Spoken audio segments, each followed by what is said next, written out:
Oui, bonjour Monsieur Calvi, bonjour Monsieur Macron. Bonjour madame. Donc je suis française de confession musulmane.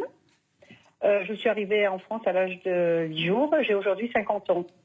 Je voulais savoir quelle était votre position sur l'islam et si, comme certains de vos homologues politiques, vous pensez que l'islam n'est pas compatible avec la République. Pas une seconde, madame. Je me suis exprimé à plusieurs reprises sur ce sujet.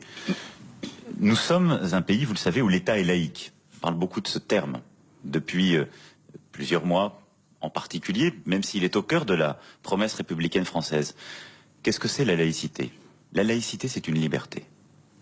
La laïcité, c'est ce qui garantit la neutralité de l'État, des services publics, mais c'est ce qui permet à chacune et chacun de croire dans son intimité, mais de pouvoir croire dans le respect plein et entier de toutes celles et ceux qui vivent autour de lui. Et donc il n'y a en France aucun monothéisme, aucune religion qui soit un problème. Il y a des comportements qui peuvent être des problèmes. Et dans ces cas-là, il faut les sanctionner, il faut expliquer. Mais il y a un objectif collectif qui est celui de l'émancipation des individus et de la société. Donc toutes les religions ont leur place dans la société française à égalité. À égalité. Parce que c'est justement ce que permet la laïcité. Et je crois que l'erreur que beaucoup font aujourd'hui, c'est de confondre ce qu'est la laïcité avec un laïcisme. C'est-à-dire d'installer l'idée qu'au fond, il y aurait une forme de religion républicaine qui viendrait combattre un monothéisme, parce qu'il pose aujourd'hui problème selon eux. Il y a des comportements aujourd'hui qui posent problème chez une partie de nos concitoyens qui sont de confession musulmane, mais qui considèrent en quelque sorte que les règles de la foi doivent primer sur les règles de la République dans le champ collectif. Ça n'est pas acceptable, c'est le principe même de la laïcité. L'égalité homme-femme s'impose à tous. Le respect des règles de la République s'impose à tous. Mais en symétrique, la République, au nom de la laïcité, n'a pas à exclure. Et donc, interdire le voile à l'université, c'est une option? Ça n'est pas une option. Pourquoi? Parce que la laïcité, comme je le disais, c'est une liberté. Aujourd'hui, par la laïcité, nous interdisons le voile à l'école. Parce que les consciences ne sont pas formées. Parce que les individus, les enfants, les élèves sont en situation de minorité, au sens propre du terme, intellectuel, de conscience.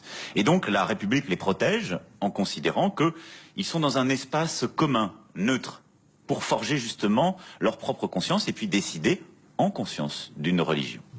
L'université, c'est le rassemblement d'individus adultes, de conscience éclairée. L'université, c'est le lieu d'expression politique, d'opinion. Et donc, à l'université, on peut avoir une religion.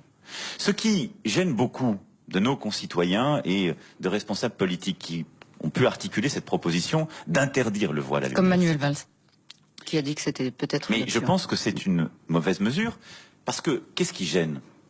C'est qu'une femme puisse être obligée de porter le voile et d'aller à l'université. Si cette situation existe, aller à l'université pour cette femme, c'est peut-être l'un des seuls endroits de liberté. C'est peut-être un des seuls endroits où elle peut accéder au savoir à d'autres. Et donc, c'est ce que j'expliquais, par un laïcisme qui va plus loin que la laïcité. Vous recréez... Vous la renvoyez à la mort. Vous recréez du communautarisme. Vous l'assignez à résidence. Le vrai scandale, c'est que cette femme soit obligée de porter un voile, alors même qu'elle ne le veut pas. Et c'est là où on doit faire respecter la laïcité. C'est là où c'est un principe qui peut être un principe d'ordre public, où on doit justement, dans son quartier, dans les transports en commun, tout faire pour que cette femme ne soit pas soumise à une pression collective. Et c'est là où il y a un combat, mais pas au titre de la laïcité, au titre de la liberté que nous devons à chacune et chacun. Et donc oui, la laïcité c'est un principe de liberté. Oui madame, je vous le dis, il n'y a aucun problème avec quelque religion que ce soit pour la République. Mais oui, nous devons être extrêmement vigilants, intraitables dans certains quartiers de la République que nous avons abandonnés par facilité, où les règles de la République ne sont plus respectées, où le communautarisme a pu s'installer, parfois au nom d'une religion, et où nous avons collectivement trop démissionné. Mais il ne faut pas confondre tout.